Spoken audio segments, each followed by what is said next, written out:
So feedback can be like rain. It can also be like hailstorms. Both of it is water coming from up. Yeah. But one will destroy crops. One will nurture the crops. That cold war silent treatment is very bad form of giving feedback. I would rather you tell me on the spot we fight and move than have smiling with me all over. Then we come for the appraisal and I'm just crying, wondering what? Why didn't you tell me this? What? And even this? You understand? Do your bit and understand that we can't win if you don't do your bit. If the first time I'm hearing feedback from you is during the appraisal, as a manager, you have totally failed in your leadership responsibility. So in cases whereby people come and say, you failed, that's them themselves as the manager, they're scoring very high. How are you winning if the rest of us are not winning? Yeah. It was not documented. It never happened. It never happened. But now we tell managers that, we never tell the employees. So you'll find your manager has a whole pile of the things you didn't do. Yeah. But then you, on the other hand, you don't have anything to come.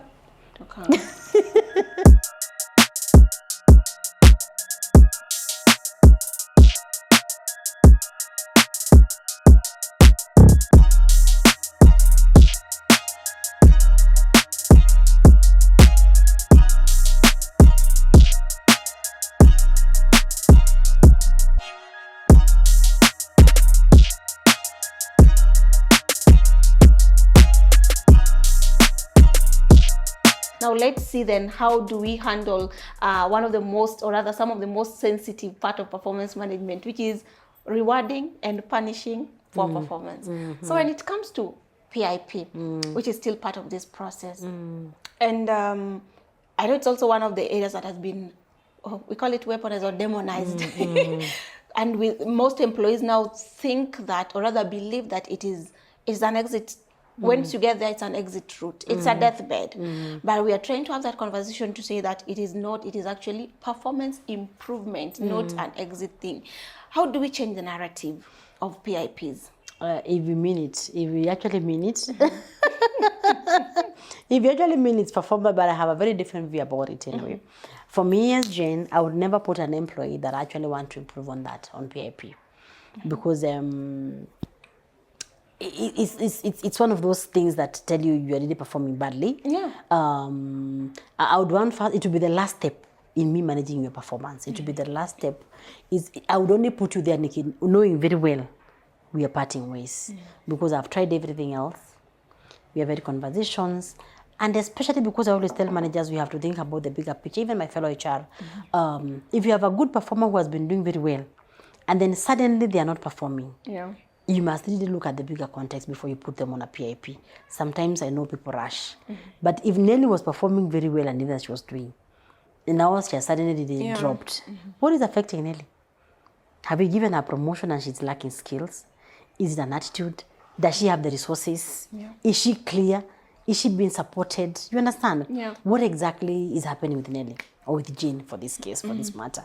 So for me, unless if we answer those particular questions, to be sure that Jane knows, because I also know it has been abused. Jane knows what she's supposed to achieve. We are very sure she has competencies. I'll keep giving you the example of a nurse. If today you employ a nurse in a hospital and they don't know how to inject people, they're going to kill patients. Absolutely. You know what I mean? If you give a driver a car to drive and they don't know how to drive, they can't drive. If you give someone to just apply you makeup and they don't know how to, I'll meet you here and I'll be like, you look familiar. You know, I will not be able to know that because everything comes with the skill first, capability before performance. The performance is an outcome of how the skill is. So always, and performance, sometimes we also confuse performance with misconduct. So we should never put someone on PIP for things that are discipline related, things that are misconduct. If someone is not coming to the office, that's a misconduct. That's powerful. If someone is there, I don't know, they are not sending reports on time, that is not performance.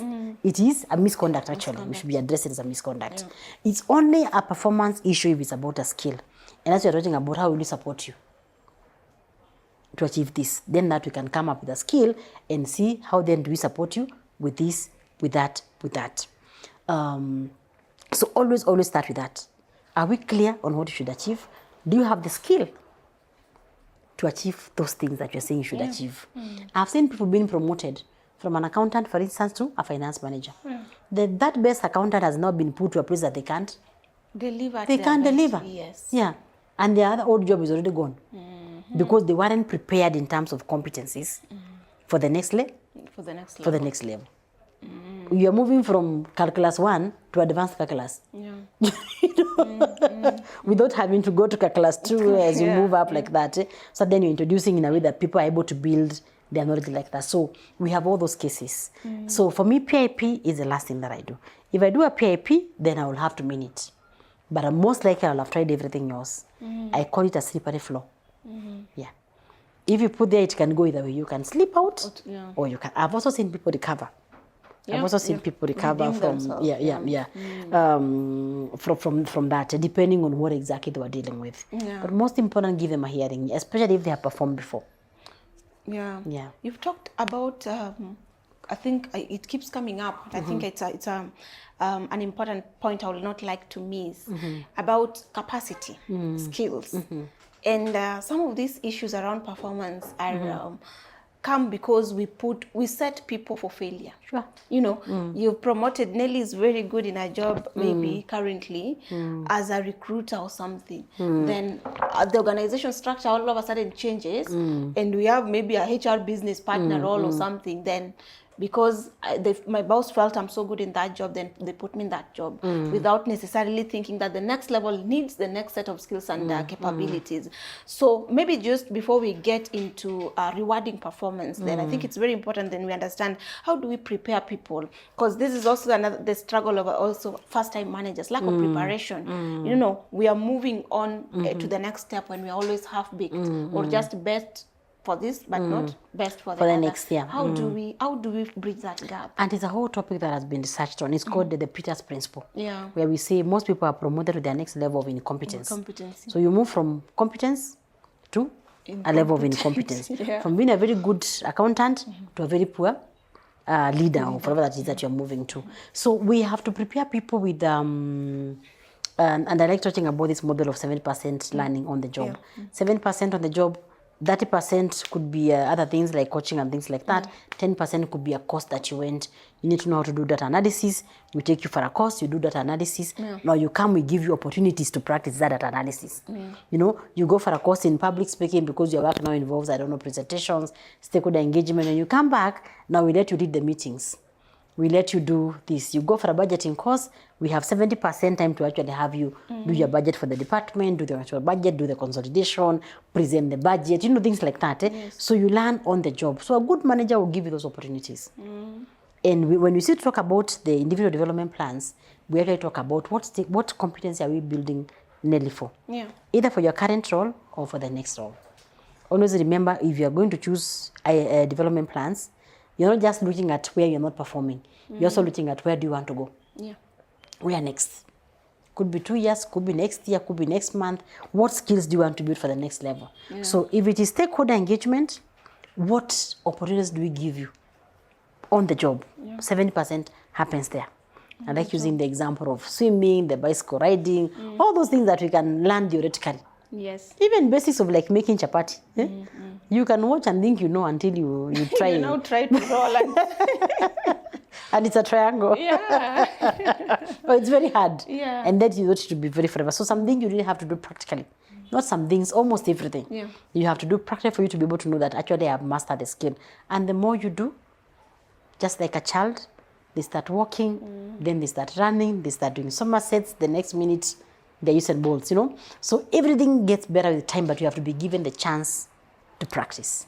Practice makes perfect. We have to always remember that. So if you don't give me a chance after you have sent me for a course and you keep complaining we cannot see the return on investment, I can only learn 10% from whichever university that you take me to. 10%, the rest we are learning from. So very important that we map this. How will Jane achieve that skill? Should be exposed to this, should be exposed to this, should be the one that will do our financial reporting starting next month, should work with Nellie who will show her this and this and this. Competency 2, Jane has to move to doing what? Give me a competence. No, maybe board presentations, yes, and you're preparing her for to be, I don't know what. So that means now I'll work with the CEO to start developing board reports.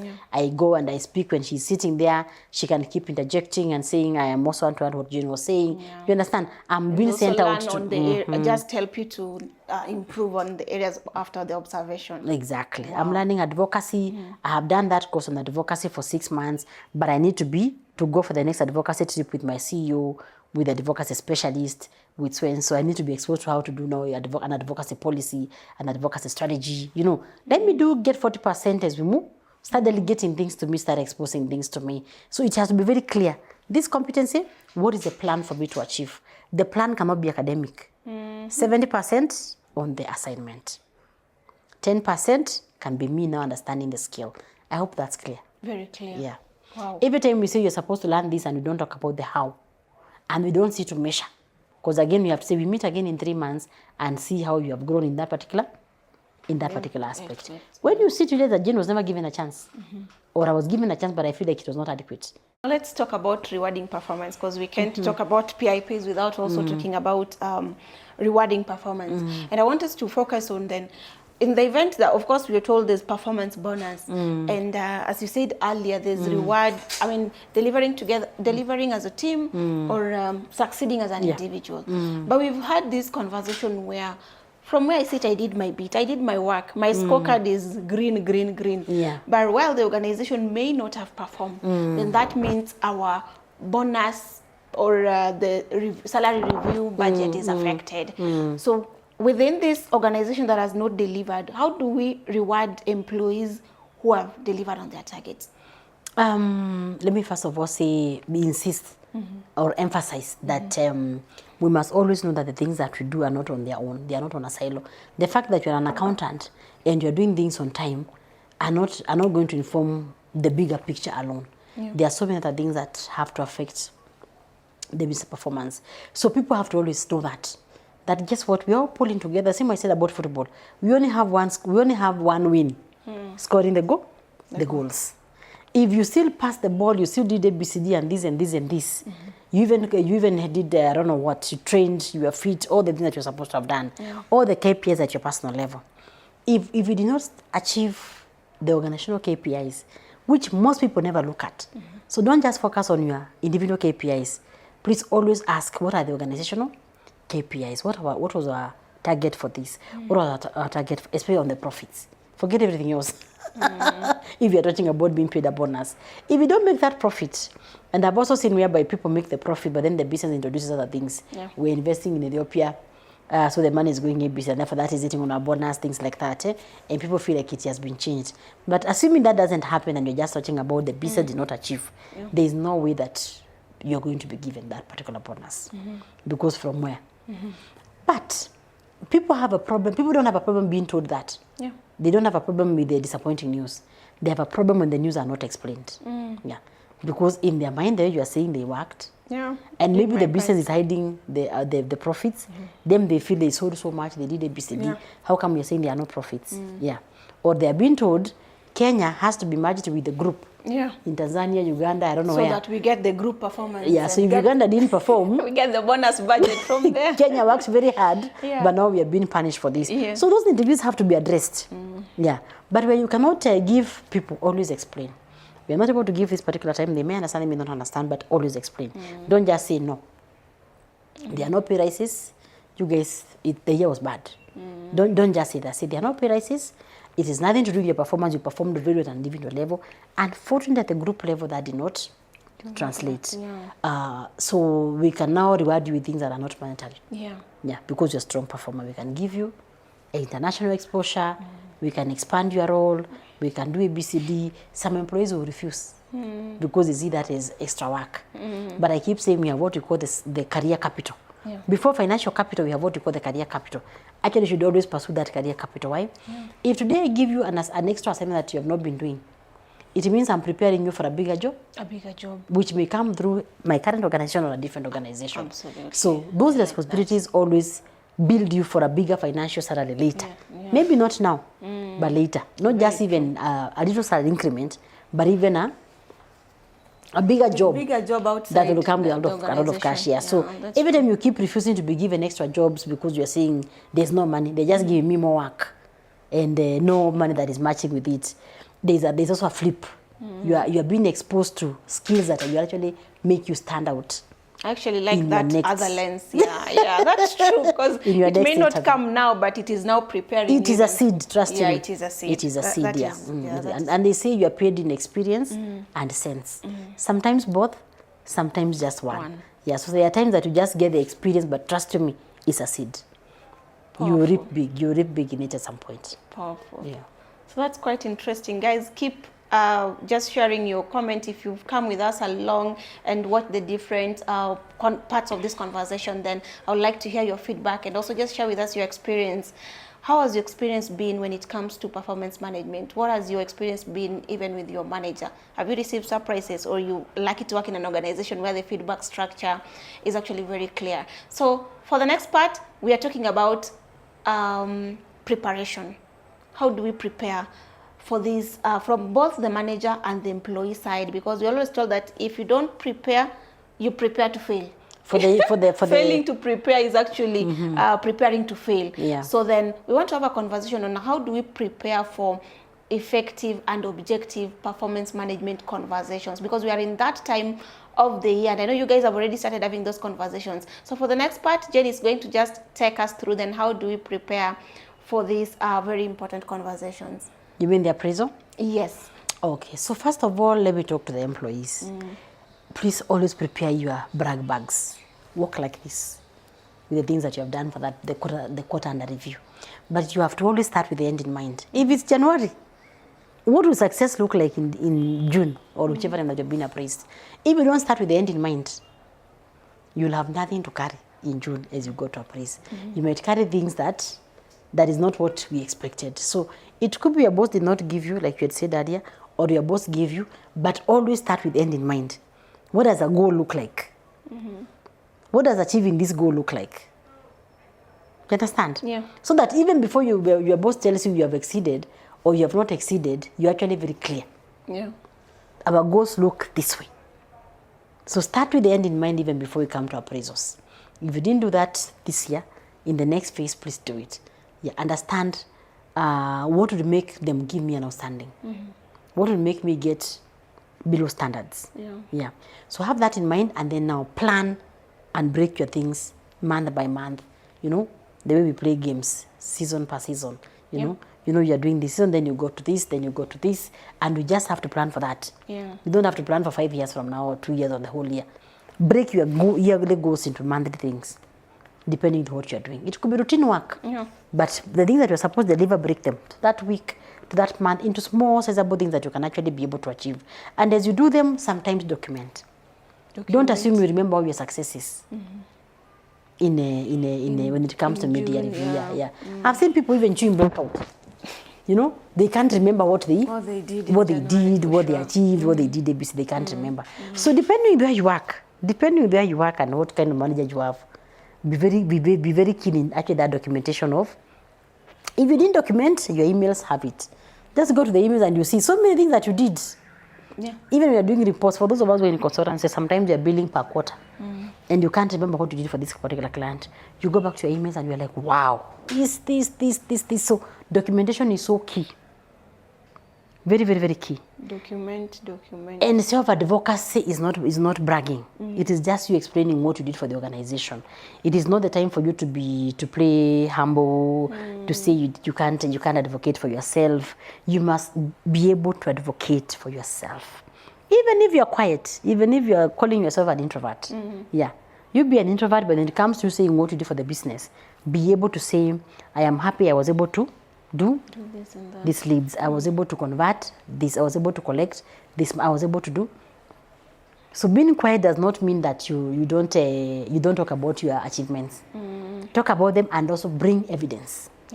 Yeah, we are not going to use emotions and feelings and I don't know what else, opinions.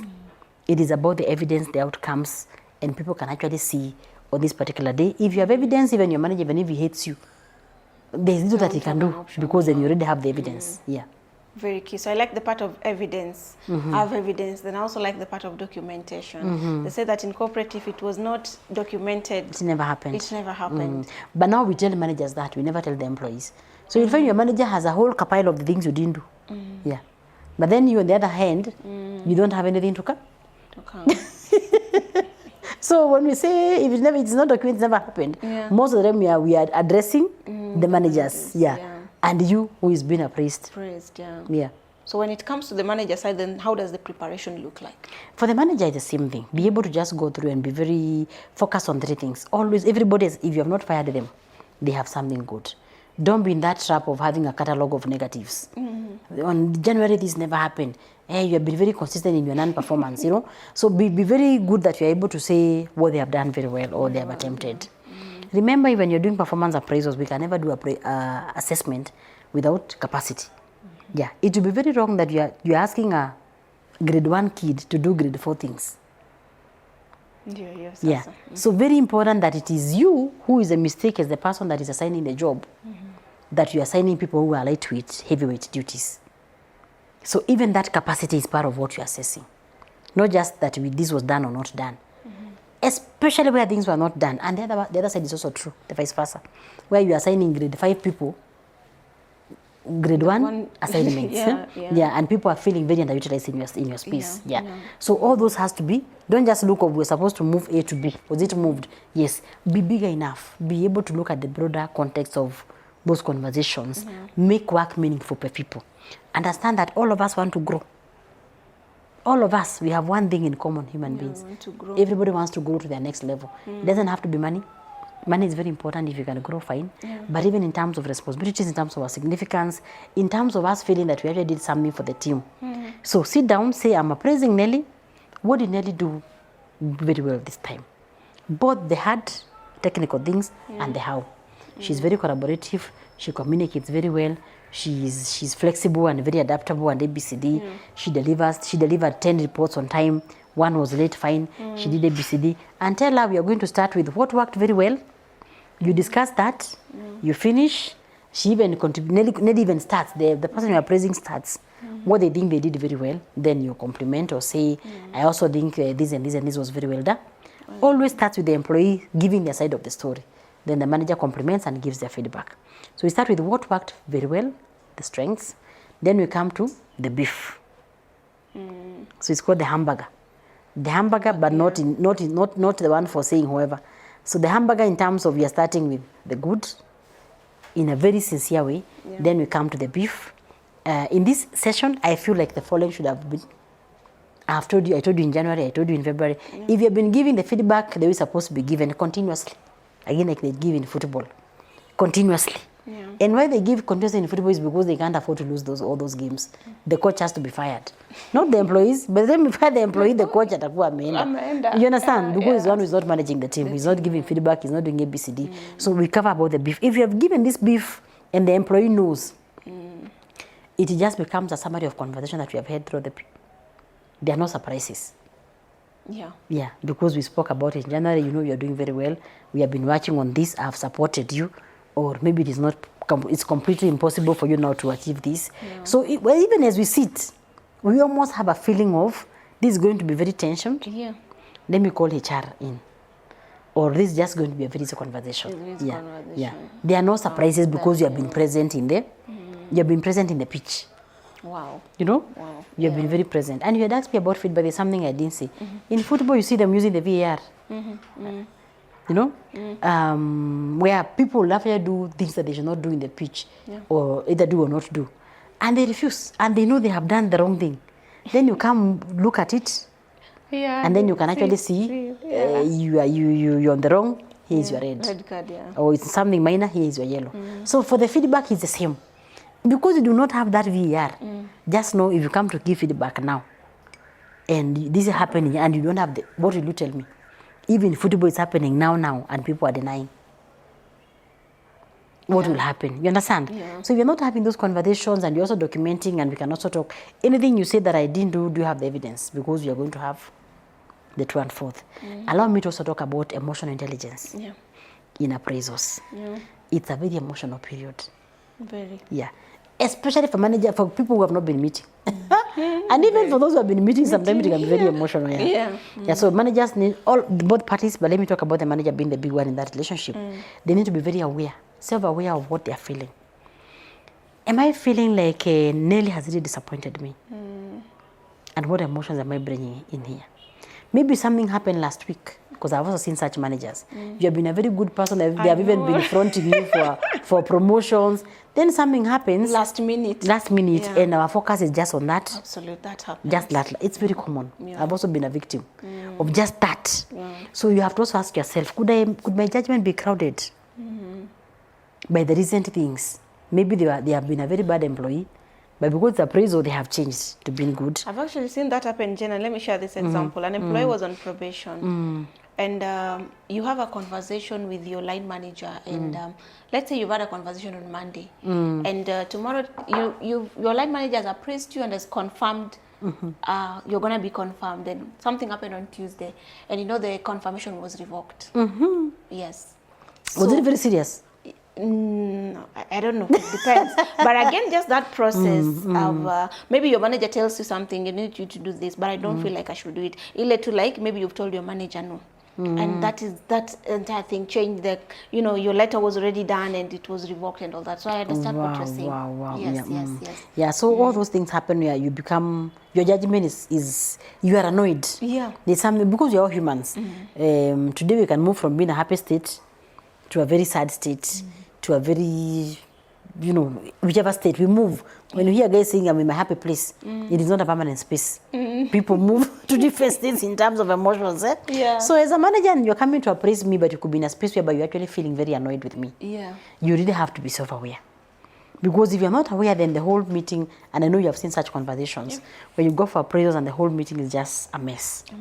HR has to now come and sort the grievances, the conflicts, you look at the comments that the manager is writing and you're like, but you can say this in a different way. Hapa kuna kitu, it's beyond, you can say this. Yeah. So very important that even as you give that, remember that people forget the rating, that you give them a 2%. But in the process, you call them all sorts of things. You say you have a CPA, yet you can't do basic reporting. You say you have an MBA. It's from where? And yet you can't do ABCD, you understand? Yeah. So they even forget that you give them a 2 to the how you just made the whole process feel, It becomes very dehumanizing. You make them lose self-confidence. You make them feel like they did not contribute. I've seen people resigning or saying they have to leave the organization. Not now, but they're now looking. Purely from? Because I feel I'm doing nothing. No, because you're not being appreciated. Yes, yet you feel like you're the one who does everything. So emotional intelligence becomes a key part in that appraisal process. Wow. As the manager, you also have to know when now the temperatures are rising and you say, we can take a break, let's do this tomorrow. Very powerful. If you feel that now the emotions are something different. The temperatures are rising, going higher.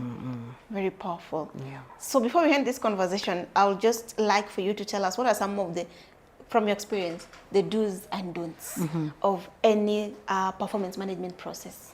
Wow. I think one of the biggest do's should be to appreciate that it is not a HR process.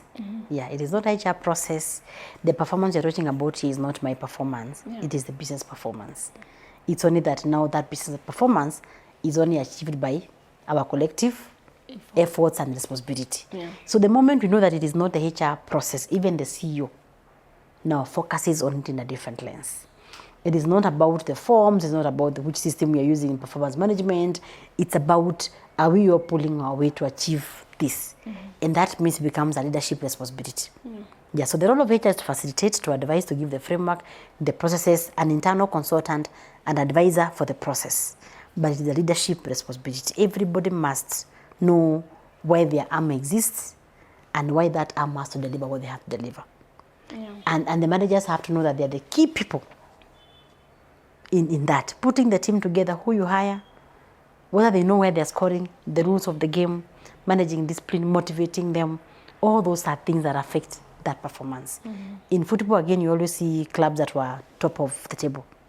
Something happens, the team is not motivated, and they're relegated very fast. So that performance has very many other factors. And the moment you start looking at it as something that is not a box of other things, then we lose it. So that's what I would call for. Understanding that performance management is a business thing and not just a HR function. It is not a HR function. Wow. Yeah. It is not, yeah. Another do is let us not just meet end of the year. Yeah. For you to talk about, which means you are not serious. You weren't serious about that performance. You know what I mean? Yeah. And remember, if you are to do your exams at the end of school, after high school, you would even fall sick. You know what I mean? It would be so people do not want surprises. Yeah. Some of them have continuous feedback that is meaningful. And remember, your work is not to set people up for, it is not to humiliate people. It is to improve them. Another do, it should not be a focus on the negative of what happened in the last quarter. That quarter is gone. We don't spend all the time ranting about what happened in a minute this last week, last month. We talk about it, yes, and we move on very swiftly to focusing on the next quarter in a way that focus on how then to improve from 10 to 15. And of course, capability. There will never be performance if the team is not capable. So always start with skills, capability before you give us the assignment. Yeah. Powerful. Yeah. Wow.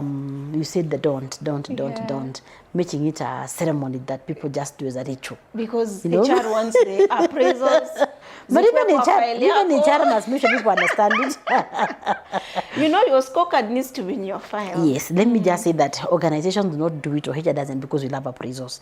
No, we do it because it affects the business. We don't pay, the football club will not pay 100 million to buy our player because they just like expensive players. It's because you as a player who is coming to this club, you as a finance manager, you as an accountant, you as a HR assistant, you as a production assistant or production manager, at that price that you're coming with is because the business wants to have the best players in the organization. Do your bit. Do your bit also to be among a good. Don't be the poor players that nobody wants, that do not follow the rules, that do not do their thing, that are not motivated, that are not doing what's supposed to be done. Don't be that player. Do your bit and understand that we can't win if you don't do your bit. Powerful. We can't win if you don't do your bit, because performance management is not a HR function, but it is an organization function. And irrespective of no matter where you are, your efforts, your day-to-day work fits into the overall results of the organization. So thank you so much for this conversation. I think this is a conversation or a topic that we can talk about over and over. We could sit here the whole day having conversations about performance, you know, appraisals and just performance management. So before we close, I just want you to look at the camera, tell them what you do, and if they want your services, then how do they reach out to you?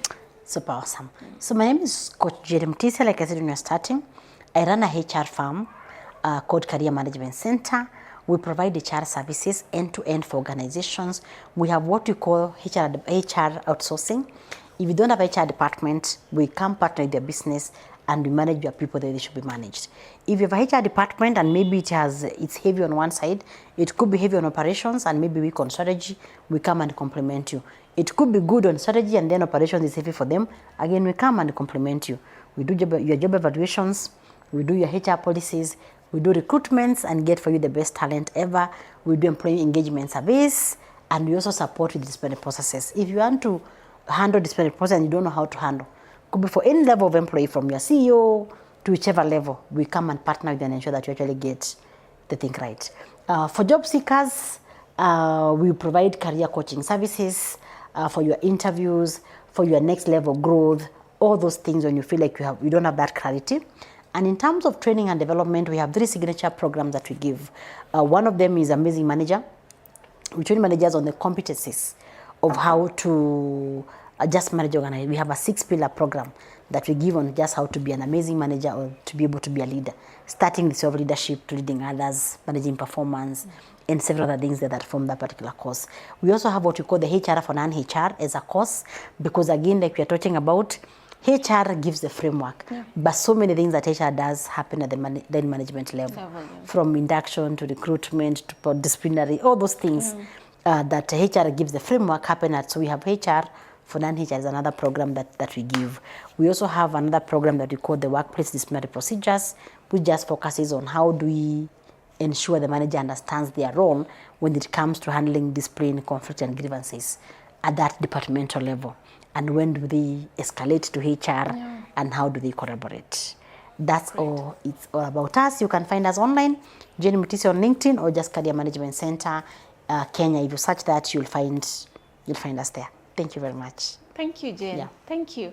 And thank you, our viewers, for coming with us throughout this conversation. I hope you've learned something, and next time you're going to do it right. So as always, if you want to sit on that seat where Jane is sitting, please feel free to send me an email and you'll be my next guest. So thank you so much for watching. If you've not subscribed, this is a good time to be part of this community where we're all about learning and making ourselves better for those rewarding and fulfilling careers. Thank you so much. See you again in the next conversation.